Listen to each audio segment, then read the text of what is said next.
வணக்கம். இன்றைய முக்கிய செய்திகள். அமெரிக்கா இஸ்ரேல் தாக்குதல், ஈரான் எண்ணெய் கிடங்குகள் அழிவு, மத்திய கிழக்கில் போர் பதற்றம் தீவிரம். மத்திய கிழக்கில் பதற்றம் நாளுக்கு நாள் அதிகரித்து வருகிறது. யுனைடெட் ஸ்டேட்ஸ் மற்றும் இஸ்ரேல் இணைந்து ஈரான் நாட்டின் எண்ணெய் கிடங்குகள் மீது வான்வழி தாக்குதல் நடத்தியதாக தகவல்கள் வெளியாகியுள்ளன. தெஹ்ரான் மற்றும் அல்புரோஸ் மாகாண பகுதிகள் குறிவைத்து தாக்குதல் நடத்தப்பட்டதாக கூறப்படுகிறது. இந்த தாக்குதலில் எண்ணெய் கிடங்குகள் தீப்பற்றி எரிந்ததால் பெரிய சேதம் ஏற்பட்டுள்ளது. இதற்கு கடும் பதிலடி கொடுக்கப்படும் என்று ஈரான் எச்சரிக்கை விடுத்துள்ளது. போர் நீடித்தால் கச்சா எண்ணெய் விலை உயர்வு, உலக பொருளாதார பாதிப்பு உள்ளிட்ட பல விளைவுகள் ஏற்படும் என சர்வதேச வட்டாரங்கள் கவலை தெரிவிக்கின்றன. திருச்சியில் மார்ச் 11 பொதுக்கூட்டம், தேர்தல் முன் பிரச்சாரத்தை தொடங்கும் பிரதமர் மோடி. பிரதமர் நரேந்திர மோடி வருகிற மார்ச் 11 அன்று திருச்சிராப்பள்ளிக்கு வருகை புரிந்து அரசு விழா மற்றும் பொதுக்கூட்டத்தில் பங்கேற்கிறார். மாலை 4:30 மணிக்கு புதுடெல்லியிலிருந்து விமானத்தில் வந்து ஹெலிகாப்டரில் பஞ்சப்பூர் பகுதிக்கு செல்ல உள்ளார். அங்கு மத்திய அரசின் நிறைவு பெற்ற திட்டங்களை திறந்து வைத்து புதிய திட்டங்களுக்கு அடிக்கல் நாட்டுவார். தொடர்ந்து நேஷனல் டெமோக்ராட்டிக் அலையன்ஸ் பொதுக்கூட்டத்தில் கலந்து கொண்டு தேர்தல் முன் தனது முதல் பிரச்சார உரையை நிகழ்த்த உள்ளார். கூட்டத்தில் சுமார் 1,00,000 பேர் பங்கேற்கும் வகையில் பிரம்மாண்ட ஏற்பாடுகள் செய்யப்பட்டுள்ளன. தேர்தல் கூட்டணி குறித்து ஓரிரு நாளில் அறிவிப்பு. டாக்டர் ராமதாஸ் முக்கிய தகவல். ராமதாஸ் தேர்தல் கூட்டணி தொடர்பான முடிவு இன்னும் ஓரிரு நாட்களில் அறிவிக்கப்படும் என்று தெரிவித்துள்ளார். பாட்டாளி மக்கள் கட்சி சார்பில் மகளிர் தின விழா தைலாபுரம் பகுதியில் நடைபெற்றது. இதில் பேசிய அவர், அரசியலில் பெண்களின் பங்கு அதிகரிக்க வேண்டும் என்றும் வருங்காலத்தில் பெண்களே மாநிலத்தை ஆளும் நிலை உருவாக வேண்டும் என்றும் கூறினார். 15 ஆண்டுகள் தொடர்ந்து பெண்கள் முதலமைச்சராக வர வேண்டும் என்பது தனது ஆசை எனவும் தெரிவித்தார். கூட்டணி தொடர்பான இறுதி முடிவு விரைவில் வெளியாகும் என கூறியதால் அரசியல் வட்டாரங்களில் எதிர்பார்ப்பு அதிகரித்துள்ளது. புதுவண்ணாரப்பேட்டையில் மகளிர் தின விழா, 3000 பெண்களுக்கு நல உதவிகள் வழங்கிய அதிமுக. சர்வதேச மகளிர் தினத்தை முன்னிட்டு அண்ணா திராவிட முன்னேற்றக் கழகம் சார்பில் சென்னை புதுவண்ணாரப்பேட்டை பகுதியில் சிறப்பு நிகழ்ச்சி நடைபெற்றது. வடசென்னை வடக்கு கிழக்கு மாவட்ட செயலாளர் RS ராஜேஷ் தலைமையில் நடைபெற்ற இந்த விழாவில் கிறிஸ்தவ பெண்கள் உட்பட சுமார் 3000 பெண்களுக்கு நலத்திட்ட உதவிகள் வழங்கப்பட்டன.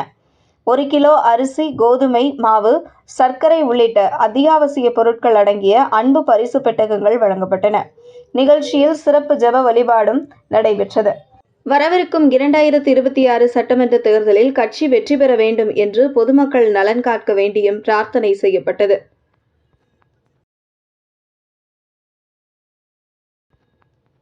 தமிழகத்தில் மகளிர் பாதுகாப்பு கேள்விக்குறி. மகளிர் தின விழாவில் G.K. வாசன் குற்றச்சாட்டு. சர்வதேச மகளிர் தினத்தை முன்னிட்டு தமிழ் மாநில காங்கிரஸ் சார்பில் சென்னை CIT காலனியில் உள்ள கவிக்கோ மன்றத்தில் சிறப்பு விழா நடைபெற்றது. இதில் சிறப்பு விருந்தினராக கலந்து கொண்ட G.K. வாசன் பல்வேறு துறைகளில் சாதனை படைத்த பெண்களுக்கு விருதுகள் வழங்கி கௌரவித்தார். பின்னர் பேசிய அவர், கடந்த சில ஆண்டுகளில் தமிழகத்தில் மகளிர் பாதுகாப்பு குறித்து கவலை அதிகரித்துள்ளதாக தெரிவித்தார்.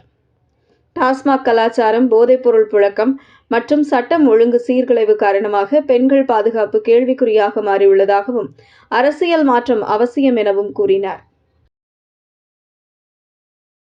நிதிஷ்குமார் விவகாரம், எடப்பாடி பழனிசாமி குறித்து ஸ்டாலின் கவலைப்பட தேவையில்லை. நயினார் நாகேந்திரன்.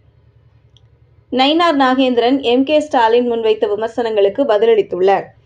நிதிஷ்குமார் குறித்து பீகாரில் ஏற்பட்ட அரசியல் சூழ்நிலையை தமிழ்நாட்டுடன் ஒப்பிட தேவையில்லை என்றும், எடப்பாடி K. பழனிசாமி பற்றி ஸ்டாலின் கவலைப்பட வேண்டிய அவசியமில்லை என்றும் அவர் கூறினார். பாரதிய ஜனதா கட்சி எந்த கட்சியையும் கபலீகரம் செய்யும் நோக்கம் இல்லை என்றும், கூட்டணி கட்சிகளை மதித்து செயல்படுகிறது என்றும் தெரிவித்தார். தமிழகத்தில் சட்டம் ஒழுங்கு நிலைமை குறித்தும் அவர் விமர்சனம் செய்து மக்கள் மாற்றத்தை விரும்புகிறார்கள் எனவும் கூறினார். திருச்சி மோடி மாநாடு அரசியலில் பெரிய மாற்றத்தை ஏற்படுத்தும். முருகன் பேட்டி. முருகன் திருச்சியில் நடைபெறவுள்ள நேஷனல் டெமோக்ராட்டிக் அலையன்ஸ் பொதுக்கூட்டம் தமிழ்நாடு அரசியலில் பெரிய மாற்றத்தை உருவாக்கும் என்று தெரிவித்தார். இந்த கூட்டத்தில் நரேந்திர மோடி பங்கேற்க உள்ளதாகவும் சுமார் 7,00,000 பேர் கலந்து கொள்வார்கள் என எதிர்பார்க்கப்படுவதாகவும் கூறினார். மேலும் M.K. ஸ்டாலின் தோல்வி பயத்தில் பேசுகிறார் என்றும் விமர்சித்தார்.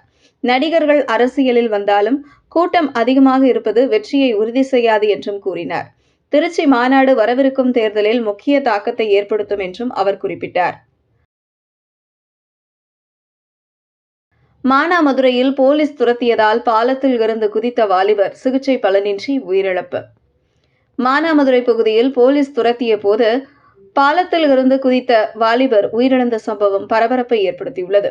சிவகங்கை மாவட்டம் ஜீவா நகர் பகுதியில் நடந்த அரிவாள் வெட்டு சம்பவத்தில் தொடர்புடையதாக கூறப்படும் ஆகாஷ் டெலிசன் போலீசாரால் தேடப்பட்டு வந்தார்.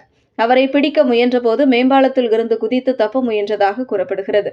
படுகாயமடைந்த அவர் முதலில் மானாமதுரை அரசு மருத்துவமனையில் அனுமதிக்கப்பட்டு பின்னர் மதுரை அரசு மருத்துவமனைக்கு மாற்றப்பட்டார். அங்கு சிகிச்சை பலனின்றி உயிரிழந்தார். சம்பவம் குறித்து போலீசார் விசாரணை நடத்தி வருகின்றனர். பக்கத்து நாடுகள் மீது தாக்குதல். ஈரான் ஜனாதிபதி மசூத் மன்னிப்பு கோரினார். ட்ரம்ப் கோரிக்கை நிராகரிப்பு. மசூத் பெசஸ்கியான் அண்டை நாடுகள் மீது தாக்குதல் நடந்ததாக கூறப்படும் விவகாரத்தில் மன்னிப்பு கோரியுள்ளார். ஈரான் மற்றும் இஸ்ரேல் இடையே நீடித்து வரும் போரால் மத்திய கிழக்கில் பதற்றம் அதிகரித்துள்ளது. பல பாலிஸ்டிக் ஏவுகணைகள் மற்றும் ட்ரோன்கள் அண்டை நாடுகளுக்கு சென்றதாக கூறப்பட்ட நிலையில் அவற்றை தடுத்து நிறுத்தியதாக சவுதி அரேபியா உள்ளிட்ட நாடுகள் தெரிவித்துள்ளன. இதற்கிடையில் டொனால்டு ட்ரம்ப் முன்வைத்த சரணடைவு கோரிக்கையை ஈரான் நிராகரித்துள்ளது. பிரச்சனையை பேச்சுவார்த்தை மூலம் தீர்க்க விரும்புகிறோம் என்றும் தாக்குதல் ஏற்பட்டால் மட்டுமே பதிலடி கொடுக்கப்படும் என்றும் ஈரான் தெரிவித்துள்ளது. 2500 ரூபாய் மகளிர் உதவி அறிவிப்பு. விஜய் கட்சியின் முடிவு. எடப்பாடி பழனிசாமி பதில்.